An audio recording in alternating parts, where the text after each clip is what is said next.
Bismillahirrahmanirrahim. Assalamualaikum warahmatullahi wabarakatuh.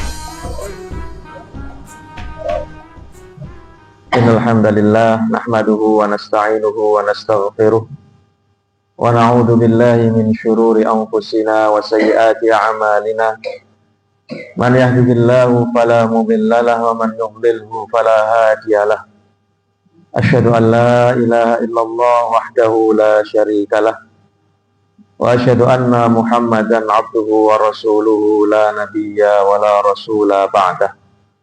Allahumma salli wa sallim wa barik ala habibika wa rasulika Muhammad wa ala alihi wa sahbihi wa man sara ala nahjihi ila yaumil qiyamah. Amma ba'du, ma'asyiral muslimin, para jamaah Masjid Al-Aqsa yang mudah-mudahan senantiasa diberikan rahmat oleh Allah Subhanahu wa taala. Alhamdulillah wa syukurillah, di pagi hari ini kita bersama-sama bisa berjumpa kembali, bisa bertemu kembali dalam agenda rutin kita, agenda kajian rutin. Setelah tadi bersama-sama kita melaksanakan sholat subuh secara berjamaah, mudah-mudahan kehadiran kita di majelis ini diridhoi dan diberkahi oleh Allah Subhanahu wa taala, serta tercatat sebagai amal soleh yang kelak bisa menjadi pemberat timbangan kebaikan kita di akhirat. Amin ya rabbal alamin. Para jamaah sekalian, pada pertemuan kali ini ya alhamdulillah ya kita bisa berjumpa kembali di suasana yang khidmat, suasana yang sejuk ya di pagi hari, sebagaimana disebutkan dalam salah satu hadis bahwasannya Rasulullah Shallallahu Alaihi Wasallam bersabda, "Basyiril masyaina biqulma bi anna lahum nuratama yaumal qiyamah." Atau kama qala Shallallahu Alaihi Wasallam. Yang artinya adalah berikanlah kabar bagi orang-orang yang berjalan biqulma ilal masajid, di gelapnya atau di suasana gelap menuju masjid, bahwasanya kelak mereka akan mendapatkan cahaya yang sempurna di sisi Allah di hari kiamat. Nah, meskipun kalau sekarang kan jam segini ya, itu meskipun langitnya masih gelap, atau sekarang mungkin agak terang ya, tapi tadi berangkat itu masih gelap, dan di jalan ya, jalan menuju ke sini banyak lampu ya. Tapi bukan berarti tidak termasuk ke dalam kategori hadis tadi ya, karena yang dimaksud di hadis tadi berjalan di waktu gelap itu adalah berjalan di waktu dini hari. Dan memang di zaman Rasulullah Shallallahu Alaihi Wasallam waktu itu belum ada sistem penerangan seperti sekarang ya. Penerangan zaman dulu ya masih menggunakan obor, masih menggunakan lampu ya. Kalau dulu zaman kita kecil ya masih lampu apa Pak? Lampu play ini. Atau yang lebih canggih lagi yang di pompa itu apa namanya? Ya, stromak itu ya. Nah, itu kalau listrik mati biasanya dulu di tempat saya pakai itu ya, lampu penerangannya. Nah, jadi intinya adalah ketika di waktu pagi ya, sebagaimana disebutkan di hadis Rasulullah Shallallahu Alaihi Wasallam yang lain ya, bahwasanya di antara pesan Rasulullah Shallallahu Alaihi Wasallam tatkala beliau sampai di Madinah itu adalah wasallu bil laili wan nasu niyam. Laksanakanlah sholat di waktu malam ketika orang-orang sedang tertidur lelap. Ya, ini bisa dimaknai sholat qiyamul lail, ya, sholat tahajud, atau juga bisa dimaknai dengan sholat subuh, karena di waktu subuh itu tidak semua orang sudah bangun ya, masih banyak orang-orang yang terlelap di dalam mimpinya, ya, nyaman dengan tempat tidurnya. Nah, di waktu itu ada orang-orang yang karena keimanan yang ada pada dirinya, dia bergegas menuju masjid, dia bergegas menuju tempat-tempat ibadah. Mudah-mudahan kita termasuk dalam kategori yang disabdakan oleh Rasulullah SAW tersebut. Selain itu, para jamaah sekalian, Rasulullah juga berpesan bahwasanya sholat yang paling berat bagi orang-orang munafik itu adalah sholat isya dan sholat subuh. Ya, alasannya karena memang menyesuaikan kondisi zaman dahulu. Karena isya dan subuh itu kan gelap, ya. Kalau zuhur, asar, maghrib itu masih bisa nitik, masih bisa terlihat, ya, siapa si fulan sholat atau tidak. Tapi zaman dahulu karena isya dan subuh itu berat, maka orang-orang munafik itu sangat berat, gitu ya. Mereka kan memang pura-pura masuk Islam, orang yang aslinya bukan Muslim, ya, pura-pura masuk Islam, sehingga ketika melakukan suatu amalan tetapi tidak ada yang melihat, tidak ada yang menilai, itu sangat berat bagi mereka. Ya, termasuk diantaranya adalah sholat subuh dan sholat isya ini. Nah, maka mudah-mudahan ya kita semua yang ada di sini bisa konsisten ibadah, bisa konsisten melakukan amal soleh. Terjadi karena sifat ria atau ini terutama ibadah-ibadah yang sifatnya ibadah-ibadah mahdoh, ritual kepada Allah Subhanahu wa Ta'ala. Baik, para jamaah sekalian, pada kesempatan kali ini ya kita akan melanjutkan kajian kita. Di pertemuan sebelumnya kita sudah membahas mengenai bagaimana sifat-sifat yang dimiliki oleh bangsa Arab. Jadi kita masih di bab sirah nabawiyah, tapi belum masuk ke perjalanan hidup Rasulullah secara khusus. Kita baru berbicara tentang bagaimana karakter dan kondisi bangsa Arab sebelum Islam datang, ya, atau juga sebelum Rasulullah SAW dilahirkan. Jadi seperti kita bahas sebelumnya bahwa orang Arab itu selain punya sifat-sifat negatif ya di zaman yang disebut dengan zaman jahiliyah, ya, sifat-sifat negatif seperti ada di slide ini, dan khamr, banyak terjadi pembekalan, pertumpahan darah dan lain sebagainya. Bangsa Arab juga memiliki sifat-sifat positif. Nah, kita sudah membahas 3 sifat, bahwa orang-orang Arab itu terkenal dengan orang-orang yang memiliki kecerdasan dan hafalan yang kuat, kemudian masyarakat yang pemurah dan dermawan, lalu mereka juga terkenal sebagai bangsa yang pemberani. Nah, kita lanjutkan. Sifat berikutnya adalah mereka merupakan bangsa yang mencintai kebebasan dan membenci keterhinaan. Artinya mereka adalah bangsa yang memiliki jati diri, tidak mau tunduk kepada bangsa lain, ya, tidak mau dijajah oleh bangsa lain. Nah, ini sudah salah satu sifat positif. Ya. Disebutkan di sini kanal arabiyyu bi fitratihi ya'shikul hurriyah yahya laha wa yamutu min ajliha faqad nasha'a taliqan la sultana li ahadin alaihi wa ya'ba ay ya'isha dalilan au yamassa fi syarafihi wa irdihi walau kallafahu dzalika hayatahu faqad kanu ya'nafuna minadul wa ya'bunahum wal istisghar wal ihtiqar. Nah, jadi ini adalah salah satu sifat ya yang dimiliki oleh bangsa Arab meskipun zaman jahiliyah, tapi mereka punya sifat positif ini, bahwasannya dengan fitrah yang ada di dalam diri mereka, mereka itu sangat menggemari kebebasan, ya, sangat menggemari kebebasan, dan mereka bahkan rela mati demi memperjuangkan kebebasan dan kemerdekaan. Nah, kenapa demikian? Ya karena mereka hidupnya itu bersuku-suku, jadi bukan dikuasai oleh seorang raja. Zaman sekarang ya mereka tidak diperintah oleh seorang raja, ya di suku-suku ya paling ada pimpinan kabilah itu ya. Nah, masing-masing suku itu mereka hidupnya sendiri-sendiri ya. Mereka sendiri-sendiri. Jadi tidak pernah tunduk di bawah kaki bangsa lain. Nah, sehingga mereka sangat sensitif sekali ketika negeri mereka dijajah oleh orang lain, ketika negeri mereka dimasuki oleh para penjajah, ya mereka siap untuk siap untuk berjibaku untuk mengusir para penjajah tersebut.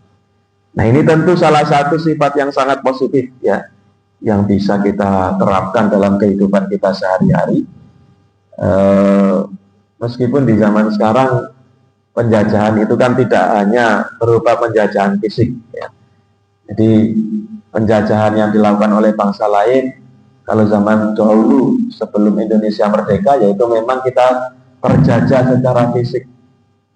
Kita tidak bisa bebas kemana-mana ya, diatur oleh bangsa asing. Kemudian bahkan kalau zaman Jepang itu meskipun kalau di buku-buku sejarah itu disebut dibanding penjajahan Belanda itu seumur jagung ya, ibaratnya hanya 3 tahun lebih. Meskipun Belanda itu kalau kita korek-korek fakta sejarah sebenarnya juga tidak sampai 350 tahun ya kita ya.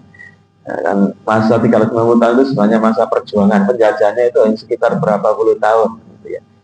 Nah, zaman Jepang misalnya ada kerja paksa ya, roti dan lain sebagainya. Tetapi setelah Indonesia merdeka, kalau kita bicara Indonesia, itu bukan berarti penjajahan yang dilakukan oleh bangsa asing itu berhenti begitu saja.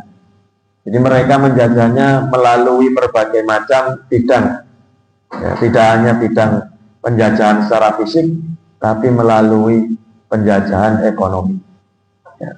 Kemudian penjajahan pemikiran, bahkan masuk di dunia pendidikan, ya. Kita lihat bagaimana pengaruh-pengaruh pemikiran-pemikiran asing, ya, pemikiran-pemikiran dari luar Islam kepada umat Islam. Nah, ini yang perlu kita perhatikan. Ya, jangan sampai kita menjadi umat yang terjajah. Dan juga kalau kita lihat kondisi terkini di bangsa Arab saat ini juga, ya mungkin tidak jauh berbeda kondisinya dengan kita. Ya, karena memang umat Islam saat ini ya masih di masa-masa yang tertinggal dengan bangsa yang lain. Kita bisa melihat sendiri bangsa Palestina juga sampai saat ini masih dijajah, ya masih dikuasai oleh Zionis yang belum bisa dibebaskan secara total oleh umat Islam. Tapi kita melihat bahwa perjuangan umat Islam yang ada di Palestina, ya karakter ini, ya cinta kebebasan itu masih ada di dalam diri mereka, sehingga mereka tidak mau untuk hidup hina, ya maka mereka terus melakukan perlawanan, terus melakukan perjuangan untuk mendapatkan kehormatan mereka. Nah ini ya, jadi sifat yang keempat adalah sifat mereka tidak suka dijajah oleh bangsa yang lain. Baik, kemudian kita lanjutkan. Sifat berikutnya adalah al-wafa'u bil ahdi wa hubbuhum lis-sarahah wal wudu' was-sidq. Mereka terkenal sebagai bangsa yang sangat menepati janji dan menjaga kejujuran. Jadi mereka suka terus terang, tidak suka basa-basi ya. Kalau tidak suka terhadap sesuatu ya bilang terus terang. Nah, selain itu mereka juga suka berbuat tadi ya, menepati janji. Jadi meskipun tadi ya sifat-sifat buruk yang ada di masyarakat, tetapi kebohongan, nah itu merupakan aib bagi mereka. Jadi pantang bagi mereka untuk berbohong. Kanu ya'nafuna minal kadhib wa yu'ibunahu wa kanu ahlu wafa'in. Walihada kanatis syahadah bil lisan kafiyah lidukhuli bil Islam. Nah ini.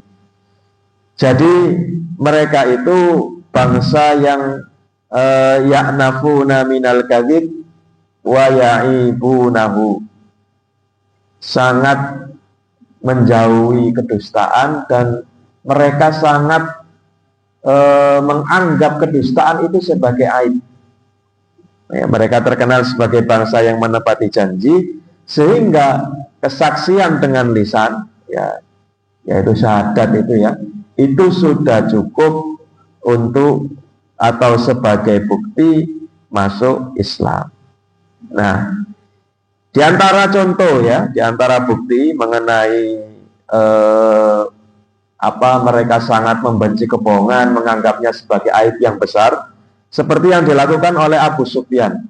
Jadi Abu Sufyan itu adalah orang yang masuk Islamnya itu terkenal atau paling akhir ya. Jadi di zaman-zaman penaklukan kota Makkah, Fathu Makkah, itu dia baru masuk Islam. Jadi sekitar tahun 8 atau 9 Hijriah.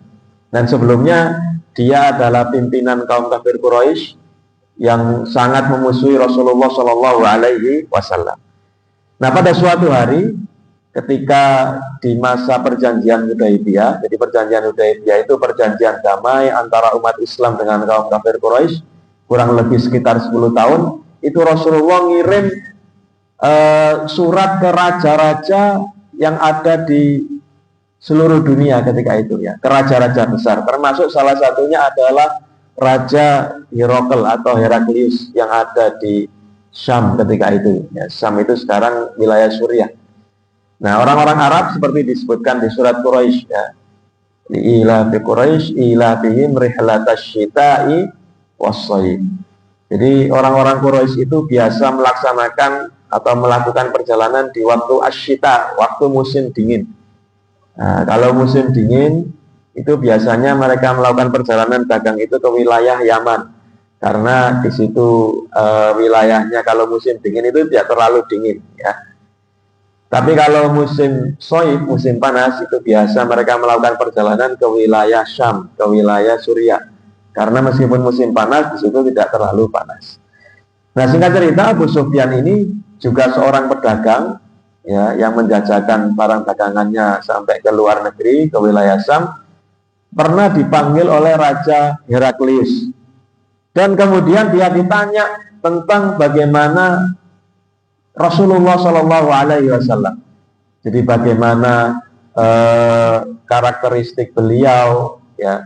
Kemudian beliau berasal dari mana, lalu bagaimana hubungan mereka dengan Rasulullah Shallallahu Alaihi Wasallam. Nah, Abu Sufyan mengatakan, laulal haya'u min ayyasaru alayya kadiban lakazibtu anhu. Seandainya saya itu tidak malu dicap sebagai seorang pendusta, maka saya akan kadzibtu anhu. Saya akan berkata dusta atas Rasulullah, atas Nabi Muhammad ya. Nah, Abu Sufyan mengatakan seperti itu. Jadi ditanya misalnya, apakah Muhammad itu pernah bohong? Nah, kalau ini kan sebenarnya kesempatan. Ini kebetulan ketemu dengan raja ini. Kalau saya mengatakan perkataan-perkataan yang buruk, itu dia akan menjauh ya, paling tidak percaya. Maka Abu Sufyan mengatakan tidak pernah. Dan memang tidak pernah berbohong Rasulullah SAW ya, baik sebelum beliau diutus menjadi nabi atau sesudah beliau diutus menjadi nabi. Ya, jadi ini gambaran meskipun permusuhan, tetapi mereka karena memiliki sifat ini, sehingga mereka pun kemudian tidak mau untuk berdusta, tidak mau untuk berbohong. Nah, begitu juga setelah perjanjian Hudaybiyah itu ada poin-poin yang disepakati.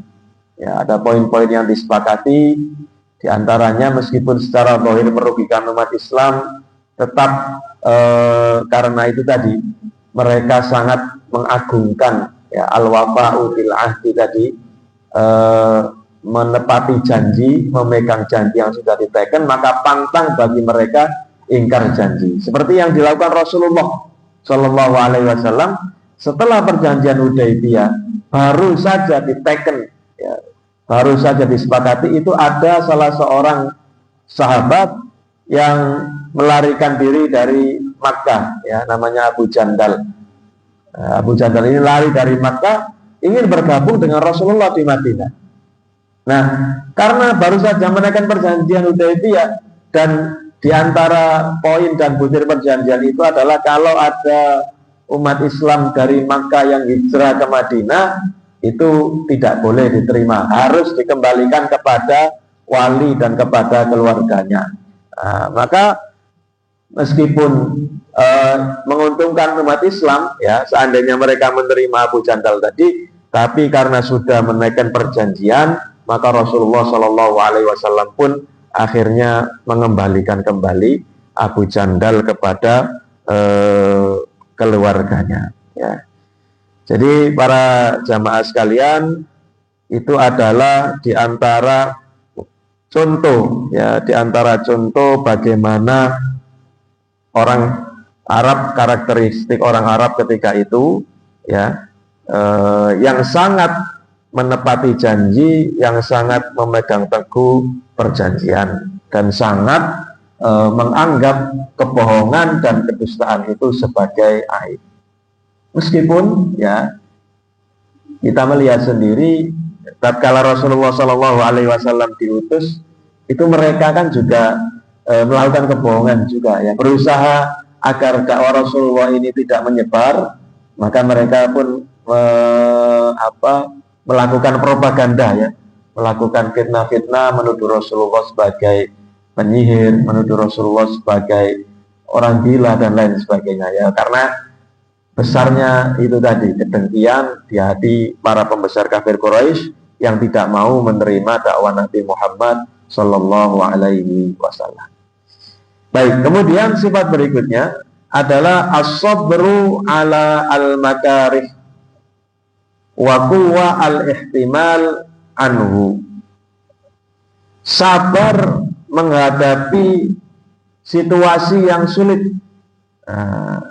Wa quwwatul ihtimal, dan mereka itu juga sama, ya, quwwatul ihtimal itu mampu menanggung beban, mampu menanggung penderitaan, waridha bil yasir, dan mereka hidupnya itu kalau bahasa Jawa al-ridha bil yasir itu neriman, nerimo ing Bandung, ya. Jadi tidak punya ambisi yang besar terhadap kehidupan duniawi, karena memang secara alami mereka hidupnya di wilayah padang pasir, ya, yang memang serba kesulitan, ya, atau tidak mudah fasilitas-fasilitas yang ada di sana, sehingga mereka terbiasa melakukan hal itu, ya, terbiasa menghadapi atau hidup dalam kondisi yang berat. Kanu yaqumuna minal akli wa yaquluna al-bitanatu tudhibul fatanah wa ya'ibuna ar-rajulal akul al-khashi'. Qala sya'iruhum idza muttul aidi ila zati lam akun bi'ajulihim idz akhsha'ul qaumu ajalu. Jadi orang-orang Arab itu mereka sangat sederhana, ya. Makan minumnya itu sederhana, dari bab pakaian, dari bab makanan sangat sederhana sekali, dan mereka mengatakan, ada perkataan yang terkenal, al-bitonatu tudhibul fatonah, orang yang kebanyakan makan itu bisa mengurangi kecerdasan. Jadi gara-gara kebanyakan makan, akhirnya yang di otaknya hanya makanan saja, sehingga otaknya itu berat untuk dibuat berpikir.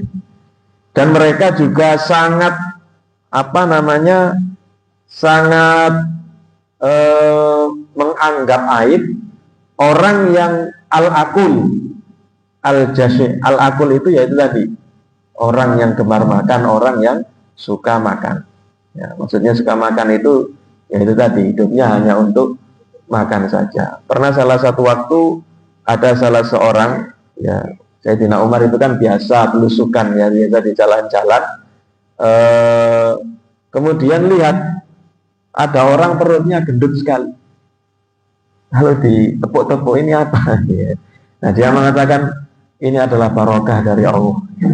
Nah, lalu dicela oleh Khalifah Umar bin Khattab. Ya, jadi kalau terlalu gendut, terlalu gemuk itu nanti bisa menyebabkan malas ibadah, ya. bisa ya tadi seperti dikatakan al-bitonatu tudhibul fatona. Jadi gara-gara kebanyakan makan itu bisa mengurangi kecerdasan. Nah, ini salah satu karakteristik alami yang mereka miliki. Dan ini pernah ya, kalau kita fakta sejarah, pernah ada salah satu raja di Arab Saudi, itu namanya Raja Faisal. Raja Faisal ini raja yang terkenal sangat pemberani sekali. Jadi beliau hidupnya itu atau memerintah di sekitar tahun 70-an ya. Waktu itu memang sedang panas-panasnya isu Palestina, dan ada kasus waktu itu pembakaran Masjidil Aqsa yang ada di Palestina sana. Sehingga ketika itu beliau pun membuat keputusan yang sangat berani. Jadi di zaman itu sudah ada minyak ya, maksudnya Arab Saudi sudah menemukan atau sudah ada teknologi minyak bumi. Jadi beliau ketika itu membuat keputusan untuk menstop ekspor minyak ke negara-negara barat. Ya, termasuk salah satunya yang terkena dampaknya adalah Amerika. Sehingga ketika itu pemerintah Amerika ingin melakukan negosiasi ya, dengan Raja Faisal ini.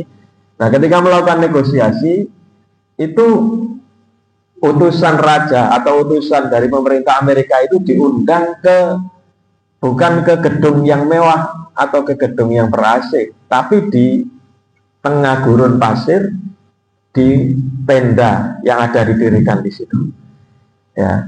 Dan beliau menunjukkan sikap yang sangat terhormat sekali. Jadi tidak mau tunduk kepada bangsa lain. Ya, dan ingin mengatakan seakan-akan ya, beliau ingin mengatakan bahwasannya kami orang Arab ini sudah terbiasa hidup soro, sudah terbiasa hidup susah, ya, hidup di tengah gurun pasir, hidup di tengah padang pasir, dan maka mereka menolak untuk tunduk kepada Amerika, ya, tunduk kepada negara Barat. Nah, ini contoh praktek ya yang terjadi di zaman tahun 70-an, bahwa mereka memiliki sifat ini ya.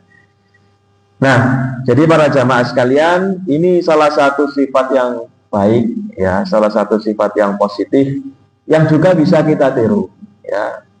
Bagaimana ketika kita mengalami kondisi ekonomi sulit, sedang terjadi krisis dan lain sebagainya, maka sebagai seorang mukmin kita itu diperintahkan oleh Allah Subhanahu wa taala untuk bersabar. Jadi sabar itu ada 3 macam. Sabar ketika melaksanakan perintah Allah, kemudian sabar ketika atau sabar untuk tidak bermaksiat, ya, menahan diri dari perbuatan maksiat kepada Allah Subhanahu wa taala. Dan sabar yang ketiga adalah sabar ketika menghadapi musibah. Sabar ketika menghadapi sesuatu yang sulit. Jadi Rasulullah itu mengatakan ajaban li amril mukmin. Sungguh seorang mukmin itu mengagumkan karakteristiknya. In asabahu as-sarra'u syakar. Kalau dia ditimpa atau dia mendapatkan as-sarra, mendapatkan sesuatu yang menyenangkan, syakaro, maka dia bersyukur kepada Allah Subhanahu wa taala. Sebaliknya, in asobathu dharra, kalau dia mendapatkan sesuatu yang buruk, ya, dharra, sabar, dia bersabar menghadapi ujian dan cobaan dari Allah Subhanahu wa taala. Ya. Hanya saja yang perlu kita pahami, kesabaran itu tidak identik dengan sifat menyerah ya. Menyerah dalam artian ketika kita ditimpa suatu kesulitan ya, kesulitan tertentu, misalnya naudzubillah, misalnya ada orang yang kehilangan pekerjaannya ya. Maksud sabar itu kan musibah ya. Orang kehilangan pekerjaan itu kan musibah. Nah, yang dimaksud dengan sabar itu bukan berarti wah sudah saya pasrah saja, ini ujian, ini cobaan, ya saya sabar saja, saya nunggu saja rahmat dari Allah. Kemudian dia tidak berusaha untuk mengatasi masalah yang dihadapi. Ya, dibiarkan saja, gitu ya. Itu bukan sabar namanya ya, tapi itu sifat menyerah, sifat negatif yang dicela oleh agama kita. Istrinya dibawa lari orang lain, sudah sabar saja, biarkan, kalau dia jodoh saya pasti kembali. Ya kalau gitu ya. Jadi yang dimaksud sabar itu adalah menerima, gitu ya. Menerima dalam artian tidak mencela takdir, ya, tidak menyalah-nyalahkan orang lain, tapi menerima dengan lapang dada ujian yang ditimpakan oleh Allah Subhanahu wa taala kepada orang tersebut. Tidak banyak mengeluh, gitu ya, tidak banyak mengeluh, tetapi berusaha bagaimana ketika menghadapi permasalahan hidup dia bisa tetap teguh, dia bisa tetap tegar dan konsisten di jalan Allah Subhanahu wa taala. Baik, para jamaah sekalian, kemudian yang ketujuh ya, dan di sini sifat terakhir ya, yang positif yang dimiliki oleh bangsa Arab adalah quwwatul badan wa 'azamatun nafs wal 'afu 'indal maqdarah wa himayatu al-jar. Mereka memiliki fisik yang kuat. Selain itu mereka juga memiliki mental yang baja, dan mereka itu terkenal sebagai orang yang pemaaf. Ketika mampu memaafkan maka mereka maafkan. Wa himayatul jar, dan juga mereka itu terkenal sebagai orang-orang yang solid. Jadi menjaga tetangga sekitar dari mara bahaya. Wasdaru bi quwwati ajsadihim ma'a 'azamatin nafsi wa quwwatir ruh wa idza ijtama'atil butula an-nafsiyya ilal butula al-jismaniyya sana'ata al-ajaib wa hadza ma hadatha ba'da dukhulihim fil Islam. Jadi sifat positif yang pertama, mereka adalah orang-orang yang terkenal memiliki tadi fisik yang kuat, tapi tidak hanya fisik saja, tetapi mental yang kuat, mental baja. Jadi ketika ditimpa masalah itu mereka tidak mudah putus asa. Ketika ditimpa masalah mereka tidak mudah depresi. Ya.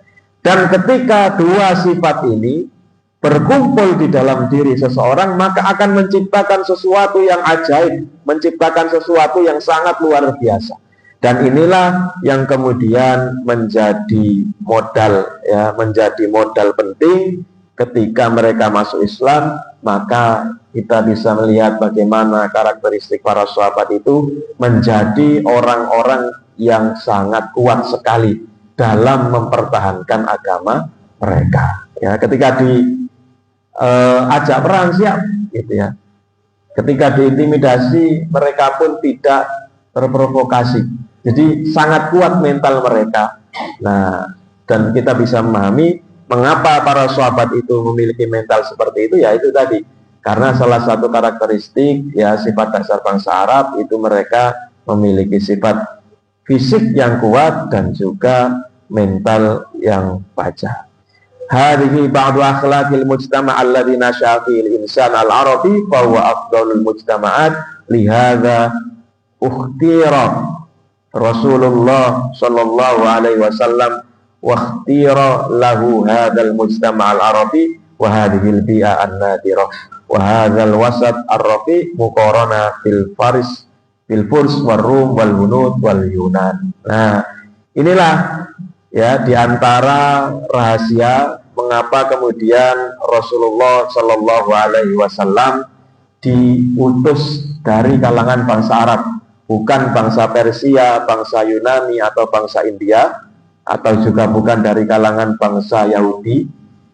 Nah, alasannya adalah karena di dalam masyarakat Arab terdapat karakteristik-karakteristik yang positif ini, ya, sifat-sifat yang positif ini, sehingga sebagaimana disebutkan dalam salah satu hadis, innama bu'istu liutammima makarimal akhlaq. Jadi Di dalam bangsa Arab itu ada akhlak-akhlak yang baik, akhlak-akhlak yang mulia. Nah, Rasulullah diutus untuk menyempurnakan akhlak-akhlak tersebut. Nah, apa akhlak-akhlak mulia itu ya yang kita pelajari di dua pertemuan ini ya. Jadi inilah kemudian rahasia mengapa akhirnya Rasulullah diutus dari kalangan bangsa Arab, bukan dari kalangan bangsa yang lain, terlepas dari kebiasaan-kebiasaan buruk yang ada di dalam diri mereka.